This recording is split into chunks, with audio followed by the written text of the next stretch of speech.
విధ్వంసానికి డెఫినేషన్ చెప్పిన team sunrisers Hyderabad. Power ప్లేని ఎలా వాడుకోవాలో చెప్పిన టీం సన్ రైజర్స్ హైదరాబాద్. 300 మార్కుని ఎలా దాటాలి అని తెలిసిన టీం సన్ రైజర్స్ హైదరాబాద్. మరి ఇన్ని ఉన్నా కూడా ట్రోఫీ ఎందుకు గెలవలేకపోతుంది? దానికి రీజన్ ఏంటి? బౌలింగేనా? మరి ఈసారి ఆ డ్రాబ్యాక్ను కూడా అధిగమించి బరిలోకి దిగుతోందా సన్ రైజర్స్ హైదరాబాద్? మరి స్క్వాడ్ ఎలా ఉంది? ప్లేయింగ్ 11 ఎలా ఉండబోతోంది? ఆ డీటెయిల్స్ అన్ని చూద్దాం. 2016లో ట్రోఫీ గెలిచిన సన్ రైజర్స్ హైదరాబాద్ ఆ తర్వాత 2 సార్లు ఫైనల్కి వెళ్ళినా కూడా ట్రోఫీ దక్కించుకోలేకపోయింది. 2018లో ఫైనల్లో సిఎస్కే చేతిలో ఓడింది. 2024లో కోల్కతా చేతిలో ఓడిపోయింది. ఇక గత సీజన్లో 6వ స్థానానికే పరిమితమైంది. గత సీజన్ పర్ఫార్మెన్స్ తర్వాత కొత్త వ్యూహం అనుసరించింది ఎస్ఆర్హెచ్. ఆక్షన్లో బిగ్ నేమ్స్కి వెళ్లకుండా యంగ్స్టర్స్ని తీసుకుంది.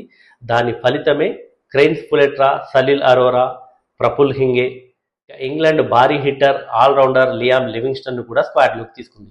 దీంతో స్క్వాడ్ అయితే సాలిడ్గా కనిపిస్తోంది.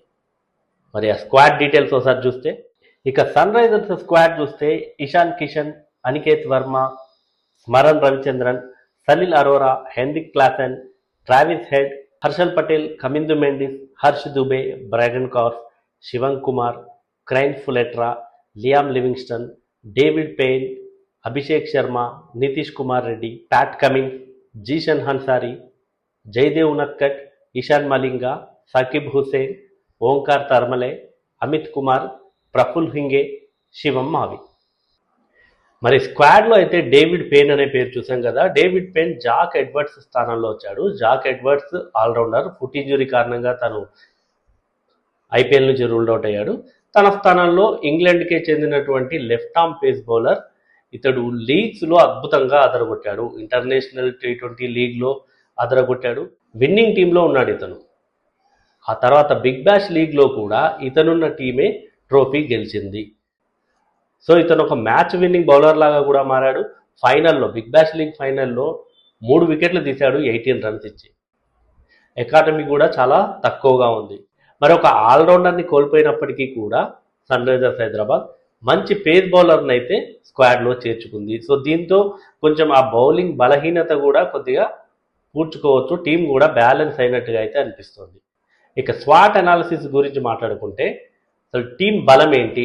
ఇది అందరికీ తెలుసు. మిగతా ఐపీఎల్ టీమ్స్లో లేనిది ఈ టీంలో ఉన్నది ఏంటంటే భయంకరమైన బ్యాటింగ్ లైనప్. మిగతా టీమ్స్లో కూడా బ్యాటింగ్ లైనప్ ఉంది, కానీ ఎస్ఆర్హెచ్లో ఉన్నంత డేంజరస్ బ్యాటింగ్ లైనప్ ఏ టీంలో లేదు.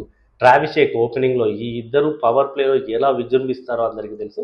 ఆ తర్వాత ఇషాన్ కిషన్ ఉన్నాడు, హెన్రిక్ క్లాసెన్ ఉన్నాడు, లియామ్ లివింగ్స్టన్ కూడా ఉన్నాడు, అనికేత్ వర్మ ఇంక్లూడ్ అయితే అనికేత్ వర్మ ఆడతాడు. సలీల్ అరోరా యంగ్స్టర్ సలీల్ అరోరా, తను కూడా భారీ హిట్టర్.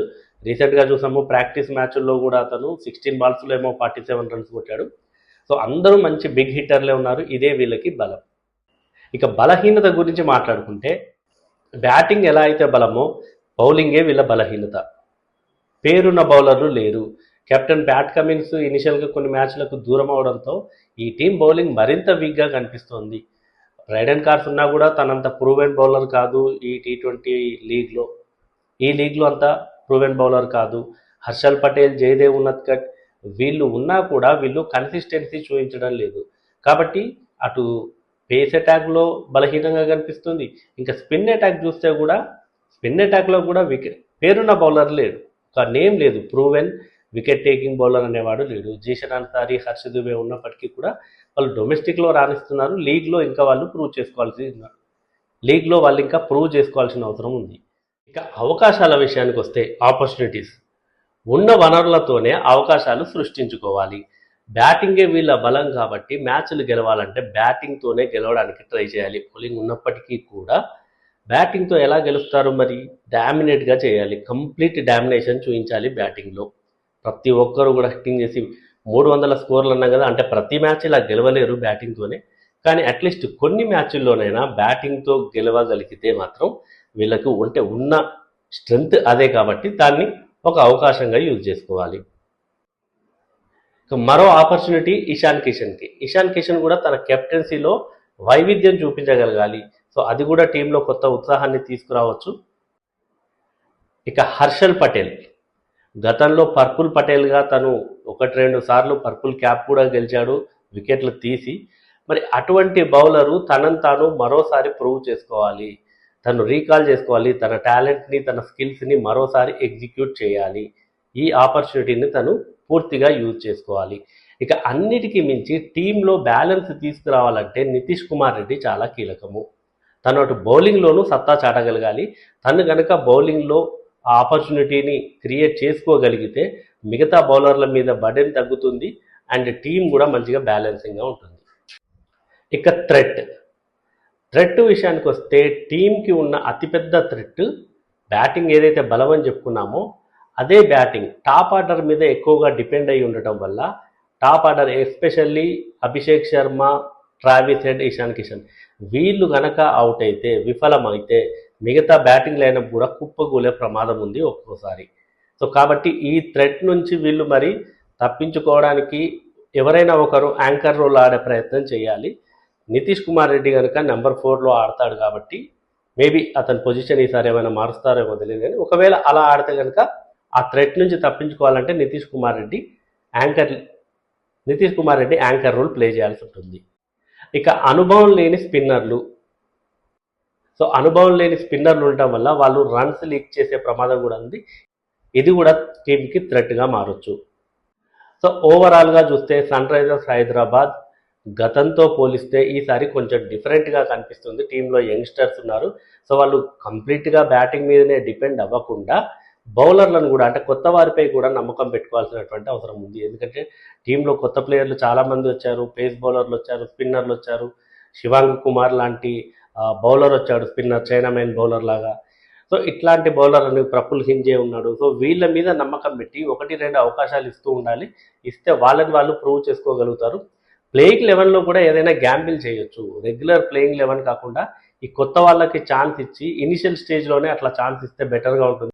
మొత్తానికైతే కొత్త కుర్రాళ్ళని కొంచెం ట్రై చేస్తే బెటర్. ఎందుకంటే చాలా టాలెంటెడ్ ప్లేయర్స్ ఉన్నారు ఎస్ఆర్హెచ్ స్క్వాడ్లో. మరి ఎస్ఆర్హెచ్ ప్లేయింగ్ 11 ఎలా ఉండబోతోంది? అదందరికీ almost gun shot playing 11. Travis Head, Abhishek Sharma, Ishan Kishan, Nitish Kumar Reddy, Henry Klaasen. సరే నెంబర్ 6లో సలీల్ అరోరాని ఇప్పుడే తీసుకుంటారు అనేది అనుకోను. Number 6 Liam Livingstone, number 7 Harsh Dubey, number 8 Brydon Carse, number 9 Harshal Patel, number 10 Zeeshan Ansari, number 11 Jaydev Unadkat. Impact సబ్గా శివాంగ్ కుమార్ని యూజ్ చేసుకోవచ్చు. సో ఈ ప్లేయింగ్ 11 ఎలా ఉంది? మరి మీ ప్లేయింగ్ 11 ఏంటో కూడా కమెంట్లో తెలపండి. అన్నిటికీ మించి సన్ రైజర్స్ హైదరాబాద్ ఈసారి ఖచ్చితంగా ప్లే ఆఫ్స్కి చేరుతుందనైతే నమ్మకం ఉంది. ప్లే ఆఫ్స్కి చేరిన తర్వాత ట్రోఫీ దిశగా కూడా దూసుకుపోవచ్చు. మరి మీరేమంటారు?